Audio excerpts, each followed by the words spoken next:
सुनी सुनाई नहीं सुनाएंगे हम, सुनी सुनाई नहीं सुनाएंगे हम, जो जिया है वही बताएंगे हम। मत दौड़ पीछे दौलत के थका देगी, सांस तो ले ज़रा ठहर सच्ची दौलत दिलाएंगे हम। अपनी लिखी इन्हीं पंक्तियों से आप सभी का स्वागत करती हूँ अपने चैनल कलम से दिल तक में।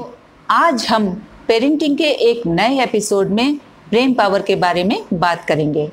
देखिए, ब्रेन जो है वो पूरी बॉडी में सबसे इम्पॉर्टेंट रोल प्ले करता है, क्योंकि जब हमारा ब्रेन अच्छे से फंक्शन करता है तभी हमारी बॉडी भी अच्छे से रेस्पॉन्ड करती है। और एज ए पेरेंट हम सभी ये चाहते हैं कि हमारे बच्चे बहुत ही अच्छी तरह से परफॉर्म करें, लाइफ में बहुत आगे जाएं, अपने माँ बाप का नाम रोशन करें। लेकिन ये तभी पॉसिबल हो पाता है जब उनका ब्रेन सही से काम करे। तो आज के वीडियो में हम जानेंगे कि वो कौन सी बातें हैं जिनका पेरेंट्स को ध्यान रखना चाहिए जिससे उनके बच्चों की ब्रेन पावर बढ़ सके। तो बिना देर किए शुरू करते हैं आज का वीडियो। तो सबसे पहला पॉइंट है फूड, यानी कि खाना। खाना हमारे शरीर का तो पोषण करता ही है, साथ ही मस्तिष्क का भी भरपूर पोषण करता है, क्योंकि आप जैसा खाना खाते हैं वैसे ही आपका मन भी होता है। और कहावत भी है कि जैसा खावे अन्न वैसा होवे मन। तो मैं आपसे यही कहूँगी कि बच्चों के खाने में सात्विक खाने को ही शामिल कीजिए, क्योंकि अगर आप बच्चों के खाने में सात्विक चीज़ें रखते हैं तो बच्चों में उसी तरह के गुणों का डेवलपमेंट होता है। और अगर आप तामसिक खाना खिलाते हैं तो आपका बच्चा नेगेटिविटी की ओर अपने आप ही बढ़ने लगता है। तो अब जानते हैं कि सात्विक और तामसिक खाने में क्या अंतर है। देखिए, सात्विक खाने में प्योर वेजिटेरियन फूड ही आता है, जैसे बिना प्याज लहसुन का, कम मिर्च मसालों का और कम से कम तेल का प्रयोग किया जाता है। ऐसे खाने को ही हम सात्विक खाना कहते हैं। लेकिन चूँकि आजकल हर घर में प्याज लहसुन तो खाया ही जाता है, तो ये तो हम बिल्कुल नहीं कहेंगे कि आप अपने खाने में प्याज लहसुन का प्रयोग मत कीजिए। लेकिन अगर हो सके तो आप अपने बच्चों को कम से कम प्याज लहसुन का, कम से कम तेल मसालों का प्रयोग करने की कोशिश कीजिएगा। इसके अलावा बच्चों के खाने में दूध, दही, घी, पनीर और मौसम के जो फल आ रहे हैं उनका भरपूर इस्तेमाल आपको करना है। बच्चा जितना खा रहा है खाने दीजिएगा। साथ ही जो सीज़न वाली सब्जियां हैं उनका भी बच्चों के खाने में भरपूर इस्तेमाल कीजिएगा, क्योंकि ये जितने भी फल और सब्जियां हैं ये ना केवल बच्चे के शरीर को पोषित करते हैं बल्कि ये बहुत ही अच्छी तरह उनके ब्रेन का भी डेवलपमेंट करते हैं। इसके अलावा एक बात और याद रखिएगा कि बच्चों को अचार, तरह तरह की सॉसेज, बाहर का जंक फूड, प्रोसेस फूड, इन सबको जहाँ तक हो सके बिल्कुल मत दीजिएगा, क्योंकि आपको पता नहीं कि इनमें कितनी तरह के केमिकल्स होते हैं जो बच्चों के ब्रेन के डेवलपमेंट में कितनी बड़ी बाधाएं हैं। इससे ब्रेन की जो फंक्शनिंग है वो बहुत ही स्लो हो जाती है।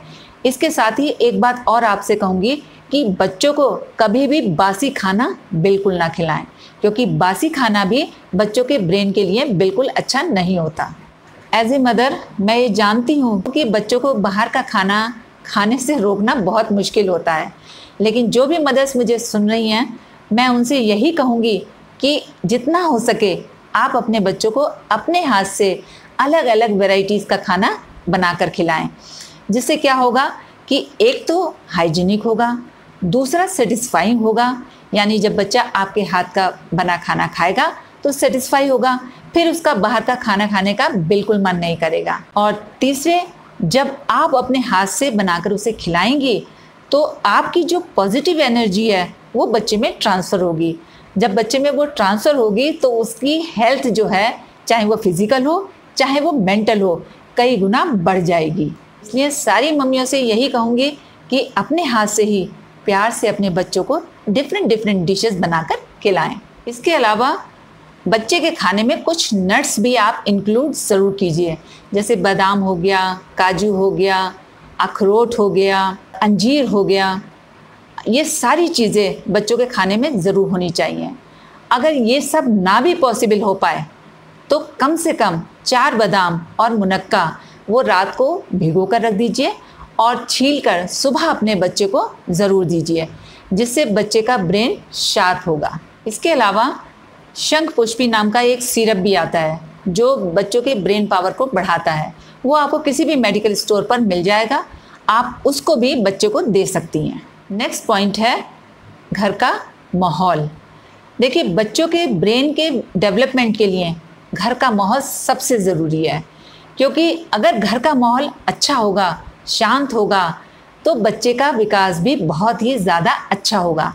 लेकिन अगर आपके घर में किसी भी तरह का तनावपूर्ण माहौल रहता है, चाहे हस्बैंड वाइफ का आपस में झगड़ा या इन लॉज के साथ में झगड़ा या किसी भी तरह से टेंशन रहती है घर में, तो भी इसका बच्चे के ऊपर बहुत ज़्यादा प्रभाव पड़ता है। इसके अलावा आपका व्यवहार भी बच्चे के प्रति बहुत अच्छा होना चाहिए। अगर आप बार बार बच्चे को झिड़कते हैं, डांटते हैं, तो भी उसका मेंटल डेवलपमेंट रुक जाता है। इसलिए माता पिता को अपना व्यवहार बच्चों के लिए बहुत ही बैलेंस्ड रखें। जहाँ डांटने की ज़रूरत है डांटे भी, लेकिन हर समय डांटना बच्चों के मेंटल डेवलपमेंट को रोक देता है।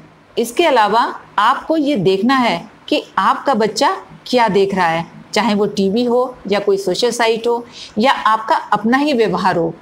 कुछ भी ऐसा ना देखे जिससे उसके दिमाग पर गलत असर पड़े। तो इसके लिए आपको बहुत ही ज़्यादा अलर्ट रहने की ज़रूरत है। एक बात हमेशा याद रखिएगा कि बच्चे बिल्कुल कच्ची मिट्टी की तरह होते हैं। बचपन में जो देखते हैं, जो सुनते हैं, उसका पूरे जीवन पर उनके असर पड़ता है। इसलिए कोशिश कीजिएगा कि आपका बच्चा अच्छा देखे, अच्छा सुने और अच्छा सीखे, ताकि ज़िंदगी में अच्छा ही कर सके। नेक्स्ट पॉइंट है एक्सरसाइज। देखिए, शरीर को स्वस्थ रखने के लिए हम फिज़िकल एक्सरसाइज करते हैं, लेकिन ब्रेन को हेल्दी रखने के लिए कुछ मेंटल एक्सरसाइजेस करनी पड़ती हैं। वैसे तो देखिए, मार्केट में बहुत तरह के गेम्स आते हैं, टॉयज़ आते हैं, पजल्स आते हैं, जिससे आप बच्चे की मेंटल ग्रोथ को बढ़ा सकते हैं। लेकिन आज के वीडियो में मैं आपको एक बहुत ही सिंपल और घरेलू उपाय बताऊंगी, जिससे ना तो कोई खर्चा होगा और आपके बच्चे की मेंटल ग्रोथ बढ़ेगी। तो इसके लिए करना क्या है आपको कि बच्चों को सोते समय कोई ना कोई मॉरल स्टोरी ज़रूर सुनाइएगा। मॉरल स्टोरी मीन्स कि उसको ऐसी स्टोरी सुनाइएगा जिससे उसे कोई ना कोई सीख ज़रूर मिले। इससे दो फ़ायदे होंगे। एक तो बच्चा कुछ अच्छा सुनकर सोएगा। जब बच्चा कुछ अच्छा सुनकर सोता है तो उसके ब्रेन में वो चीज़ बिल्कुल परमानेंट हो जाती है। इसके अलावा आपको बच्चे को क्यूरियस बनाना है, यानी जिज्ञासु बनाना है। तो आपको इसके लिए क्या करना है कि जब स्टोरी सुनाएं तो उसको आधे में ही छोड़ दें और कहें कि आधी हम कल सुनाएंगे, जिससे बच्चे में एक जिज्ञासा बनी रहेगी कल तक की। इसके अलावा जब आप कहानी छोड़ें तब बच्चे से ये ज़रूर कहिएगा कि अब तुम्हें याद रखना है कि हमने कहाँ पर छोड़ा है, क्योंकि इसके बाद कल हम आगे की स्टोरी सुनाएंगे। तो बच्चा उस स्टोरी को, उस पॉइंट को याद रखने की कोशिश करेगा और फिर आपको बताएगा। इससे क्या होगा कि बच्चे में एक तो सोचने की पावर बढ़ेगी और उसको याद रखने की क्षमता भी बढ़ेगी। तो ये जो मैंने आपको तरीका बताया, ये दोनों तरह से काम करेगा। एक तो बच्चे की सोचने की क्षमता बढ़ाएगा, याद रखने की क्षमता बढ़ाएगा, साथ ही उसे कोई ना कोई अच्छी शिक्षा भी देगा। इसके अलावा मेंटल एक्सरसाइज का एक दूसरा तरीका है कि जब भी आप अपने बच्चे को कुछ भी सिखाएं, मान के चलिए कि आपने आज उसे 2 का टेबल याद कराया कि 2 2 जा 4, 2 3 जा 6, तो अब आपको क्या करना है कि रैंडमली कभी भी दिन में किसी भी समय आप उससे पूछिए 2 2 जा, तो वो बताएगा, 2 6 जा, वो बताएगा। अगर नहीं बताएगा तो कम से कम वो सोचेगा क्या चीज़ याद कराई गई थी। तो इससे क्या होगा, एक तो ये कि बच्चे का रिवीजन होता रहेगा, दूसरा वो याद रखने की कोशिश करेगा, जिससे उसका ब्रेन हमेशा एक्टिव रहेगा। ब्रेन को शार्प करने का जो सबसे अच्छा तरीका है वो ये कि उसको हमेशा एक्टिव रखा जाए। इसलिए मैं आपसे यही कहूँगी कि बच्चों को कंस्ट्रक्टिव चीज़ में हमेशा ऑक्यूपाई रखिएगा, क्योंकि वो जितना ज़्यादा ऑक्यूपाई रहेगा उतना ही ज़्यादा उसका ब्रेन एक्टिव रहेगा। क्योंकि कहा जाता है ना कि खाली दिमाग शैतान का घर होता है, और हमें अपने बच्चों को शैतान नहीं देवता बनाना है। तो चलते चलते एक बार मैं फिर से रिपीट करूँगी कि बच्चों के खाने का ध्यान रखिएगा, घर के माहौल का ध्यान रखिएगा, मेंटल एक्सरसाइजेस कराइएगा, साथ ही उनको किसी न किसी कंस्ट्रक्टिव काम में ज़रूर बिजी रखिएगा। कंस्ट्रक्टिव काम यानी उन्हें कुछ ना कुछ सिखाना है आपको, जैसे ड्राइंग है, पेंटिंग है, डांसिंग है, सिंगिंग है या और भी किसी आर्ट फॉर्म में उनको हमेशा एंगेज रखिए, जिससे उनके ब्रेन का सही से इस्तेमाल हो सके।